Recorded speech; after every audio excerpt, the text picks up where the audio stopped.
आज हमारे सामने एक बहुत ही दिलचस्प पहेली है। एक तरफ है कंप्यूटर प्रोग्रामिंग के सख्त नियम जो पूरी तरह से लॉजिक पर चलते हैं, और दूसरी तरफ है इंसान का दिमाग जो सीखने और नए नए आविष्कार करने में माहिर है, अक्सर बिना किसी नियम के। आज हमारे हाथ जो स्रोत लगे हैं वे एक बहुत बड़ा दावा करते हैं कि ये दोनों असल में एक ही सिक्के के दो पहलू हैं। हम लर्नोग्राफी और तक्षशिला टेक्नोलॉजी में ऑब्जेक्ट ओरिएंटेड प्रोग्रामिंग के सिद्धांतों पर आधारित कुछ लेखों की गहराइयों में उतर रहे हैं। इनका तर्क है कि जिस तरीके से एक ऐप बनता है और जिस तरीके से हमारा दिमाग साइकिल चलाना सीखता है, उसके पीछे का ढांचा वो काफी हद तक एक जैसा है।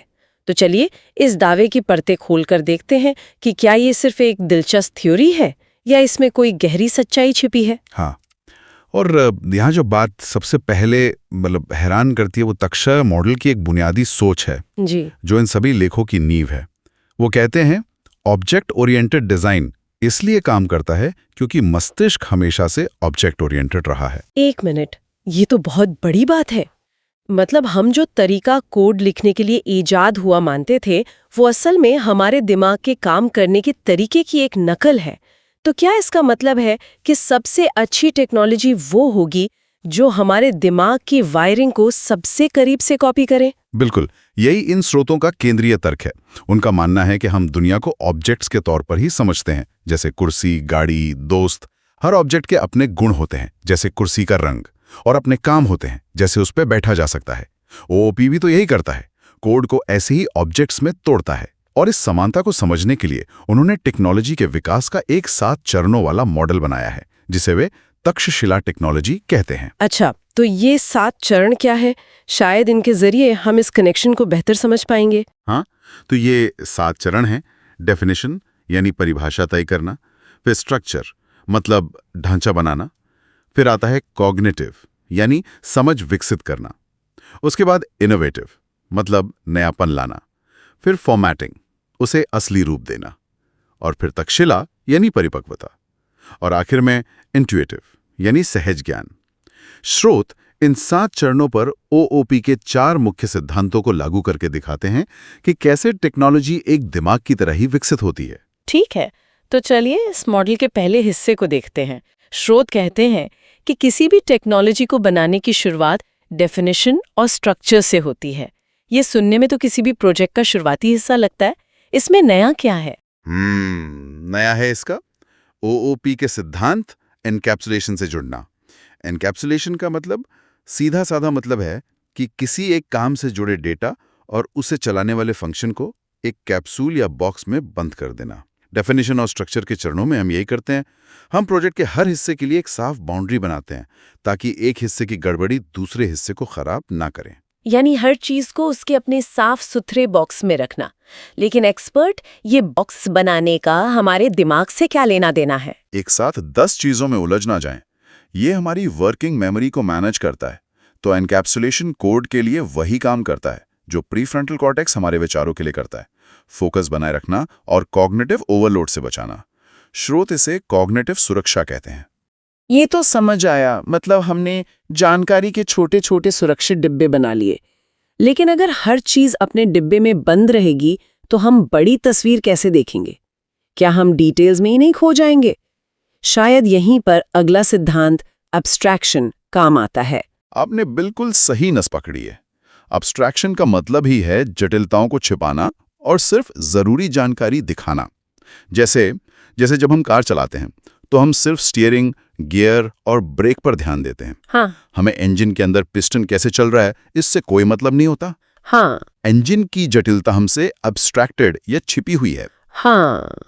और जो बात मुझे इन लेखों में खास लगी वो ये थी कि एनकैप्सुलेशन तो सिर्फ पहले 2 चरणों से जुड़ा था, लेकिन एब्स्ट्रैक्शन के बारे में कहा गया है कि यह सभी 7 चरणों पर लागू होता है। ऐसा क्यों? क्योंकि विकास के हर स्तर पर सरलता की जरूरत होती है। चाहे आप शुरुआत में किसी आइडिया की डेफिनेशन बना रहे हों या आखिर में उसे सहज बना रहे हों, आपको हमेशा गैर जरूरी डिटेल्स को छिपाना पड़ता है ताकि उपयोगकर्ता मुख्य काम पर ध्यान दे सके।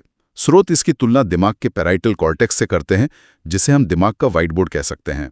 ये वो जगह है जहां हम कॉन्सेप्ट बनाते हैं, चीजों को सिंबल से जोड़ते हैं और जटिल जानकारी को सरल मॉडल में बदलते हैं। जैसा कि तक्षशिला की एक बहुत अच्छी बात है, अब्स्ट्रैक्शन बिना बोझ की बुद्धिमत्ता है। ये आपको स्मार्ट बनाता है बिना जानकारी के वजन के। ठीक है, तो हमने इनकैप्सुलेशन से सुरक्षित और फोकस्ड हिस्से बनाए और एब्स्ट्रैक्शन से उन्हें इस्तेमाल करना आसान बना दिया। ये तो एक मजबूत नींव की तरह लगता है, लेकिन कोई भी चीज सिर्फ नींव पर तो खड़ी नहीं रहती, वो विकसित होती है, बढ़ती है।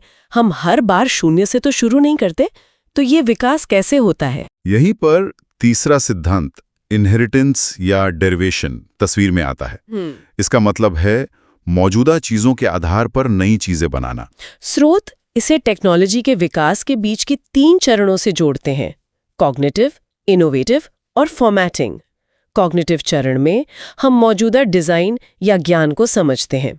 इनोवेटिव चरण में हम उसमें कुछ नया और बेहतर जोड़ते हैं, और फॉर्मेटिंग में हम उसे असल दुनिया में लागू करने के लिए तैयार करते हैं। अरे, ये तो वैसे ही है जैसे कोई शेफ अपनी माँ की बिरयानी की रेसिपी को बेस बनाकर उसमें अपना नया मसाला डालकर एक फ्यूजन डिश बना दे। उसे बिरयानी बनाना फिर से शून्य से नहीं सीखना पड़ता जी। वो सिर्फ विरासत में मिली रेसिपी को इनहेरिट करके उसमें सुधार कर रहा है जी। बहुत बढ़िया उदाहरण है। और दिमाग में ये काम हिपोकैम्पस करता है, जो हमारी यादों को सहेजता और मजबूत करता है। हम कोई भी नया कौशल अपनी पुरानी यादों और सीख पर ही बनाते हैं। जैसे साइकिल चलाना सीखने के बाद बाइक चलाना सीखना आसान हो जाता है, क्योंकि संतुलन बनाने का मूल ज्ञान पहले से मौजूद है। इसीलिए स्रोत कहते हैं, इनहेरिटेंस वह स्मृति है जिसे उत्पादक बनाया गया है। यह सिर्फ याद रखना नहीं है, बल्कि उस याद का इस्तेमाल करके कुछ नया बनाना है। अब आता है आखिरी सिद्धांत, पॉलीमॉर्फिज्म। ये शब्द तो मुझे हमेशा से डराता रहा है। इसका मतलब क्या है, एकदम आसान भाषा में? ये सिर्फ एक फैंसी शब्द है जिसका मतलब है एक चीज कई रूप। इसका सबसे अच्छा उदाहरण है आपके फोन का प्लस बटन। जीमेल में वो कंपोज का काम करता है, गूगल मैप्स में ऐड अ स्टॉप का, और कॉन्टैक्ट्स में ऐड अ न्यू कॉन्टैक्ट का। बटन एक ही है, प्लस का निशान, लेकिन अलग अलग ऐप में मतलब अलग अलग संदर्भ में उसका काम बदल जाता है। यही पॉलीमॉर्फिज्म है। अच्छा, अब समझ आया। तो स्रोत इस आइडिया को टेक्नोलॉजी के विकास से कैसे जोड़ते हैं? ये कौन से चरणों में आता है? ये आखिरी 2 चरणों में आता है, तक्षशिला और इंट्यूटिव। ये वो चरण है जहां टेक्नोलॉजी परिपक्व हो जाती है। वो इतनी लचीली हो जाती है कि अलग अलग तरह के उपयोगकर्ताओं और अलग अलग स्थितियों के हिसाब से खुद को ढाल लेती है। एक ही सॉफ्टवेयर एक प्रोफेशनल के लिए एडवांस फीचर दिखाता है और एक नौसीखिए के लिए सिंपल इंटरफेस।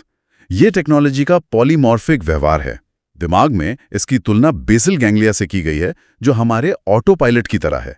ये हमारी आदतें और संदर्भ आधारित प्रतिक्रियाएं कंट्रोल करता है। जैसे हमें कार चलाते समय सोचना नहीं पड़ता कि कब ब्रेक लगाना है, ये अपने आप हो जाता है। ये वो बुद्धिमत्ता है जो बिना सोचे समझे स्थिति के अनुसार ढल जाती है। तो चलिए इन सबको एक साथ रखकर देखते हैं। अगर मैं गलत नहीं हूं तो ये तक्षशिला मॉडल असल में ये कह रहा है कि ये 4 प्रोग्रामिंग सिद्धांत ये सिर्फ कंप्यूटर कोड लिखने के नियम नहीं है, बल्कि ये हमारे दिमाग के सीखने, बनाने और विकसित होने की प्रक्रिया का आईना है। ये एक बहुत ही गहरा कनेक्शन है। हाँ, और स्रोत इस कनेक्शन को काफी विस्तार से समझाते हैं। वे एक और कॉन्सेप्ट का जिक्र करते हैं जिसे लर्नोग्राफी कहते हैं, यानी सीखने की प्रक्रिया का ग्राफिकल मॉडल। उनका कहना है कि दिमाग में ज्ञान की इकाइयां होती हैं जिन्हें वो ब्रेन पेज कहते हैं। ये ओओपी के ऑब्जेक्ट्स की तरह ही हैं। तो अगर हम इसे संक्षेप में समझें, एनकैप्सुलेशन हमारे प्री फ्रंटल कॉर्टेक्स की तरह है, दिमाग का सीईओ, जो ध्यान केंद्रित करने में मदद करता है। एब्स्ट्रैक्शन हमारे पैरिएटल ऑर्टेक्स यानी दिमाग के व्हाइट बोर्ड की तरह है, जो जटिल विचारों को सरल बनाता है। इनहेरिटेंस हमारे हिपोकैम्पस की तरह है, दिमाग का लाइब्रेरियन जो पुरानी यादों पर नई चीजें बनाता है। और पॉलीमॉर्फिज्म हमारे बेसल गैंग्लिया यानी दिमाग के ऑटो पायलट की तरह है, जो व्यवहार को स्थिति के अनुसार ढालता है। वाह! इतना ही नहीं, स्रोत एक और सिद्धांत पुनः प्रयोज्यता मतलब रीयूजेबिलिटी को सेरेबेलम से जोड़ते हैं, जो हमारी मोटर स्किल्स और आदतों को बेहतर बनाता है, ताकि हम एक ही काम को बार बार और ज्यादा कुशलता से कर सकें। एक बेहद आकर्षक फ्रेमवर्क है। ये टेक्नोलॉजी को एक स्थिर, बेजान उपकरण के रूप में नहीं देखता, बल्कि ये उसे एक ऐसी चीज के रूप में देखता है जो लगभग एक जीवित प्रणाली की तरह विकसित होती है। और ये विकास हमारी अपनी संज्ञानात्मक प्रक्रियाओं, हमारे दिमाग के काम करने के तरीके को दर्शाता है। और एक और दिलचस्प बात जो स्रोतों में कही गई है वो ये है कि ये सिद्धांत सिर्फ सॉफ्टवेयर पर ही नहीं बल्कि हार्डवेयर विकास पर भी वैसे ही लागू होते हैं। बिल्कुल। ये एक यूनिफाइड थियरी देने की कोशिश है जो बताती है कि किसी भी जटिल प्रणाली का विकास, चाहे वो जैविक हो या तकनीकी, कुछ मूलभूत सिद्धांतों का पालन करता है और ये सिद्धांत हमें ऑब्जेक्ट ओरिएंटेड प्रोग्रामिंग में साफ-साफ दिखाई देते हैं। हो सकने वाला सॉफ्टवेयर बनाते हैं। इनकैप्सुलेशन, एब्स्ट्रैक्शन, इनहेरिटेंस और पॉलीमॉर्फिज्म वे सिर्फ कोड लिखने के नियम नहीं हैं, वे ये समझने के लिए भी शक्तिशाली मॉडल हैं कि हम कैसे सीखते हैं, कैसे नवाचार करते हैं और कैसे ज्यादा मानव केंद्रित, ज्यादा सहज तरीके से टेक्नोलॉजी का निर्माण कर सकते हैं। यह हमें बताता है कि सबसे अच्छी इंजीनियरिंग शायद प्रकृति की सबसे अच्छी इंजीनियरिंग यानी हमारे दिमाग की नकल करना है। और यहीं पे सोचने के लिए एक महत्वपूर्ण सवाल उठता है। अगर हमारी टेक्नोलॉजी के विकास के मॉडल मस्तिष्क की अपनी सीखने की संरचना को और ज्यादा बारीकी से प्रतिबिंबित करने लगें, जैसा कि तक्षशिला मॉडल सुझाता है, तो इसका एआई और मानव कंप्यूटर इंटरैक्शन के भविष्य के लिए क्या मतलब है? क्या हम ऐसी प्रणालियों की ओर बढ़ रहे हैं जो न सिर्फ हमारी सेवा करती हैं बल्कि हमारे साथ वास्तव में एक सहजीवी तरीके से सीखती और विकसित होती हैं? शायद भविष्य का सबसे बड़ा आविष्कार एक ऐसी टेक्नोलॉजी होगी जो सिर्फ स्मार्ट नहीं बल्कि हमारे दिमाग की तरह बुद्धिमान हो।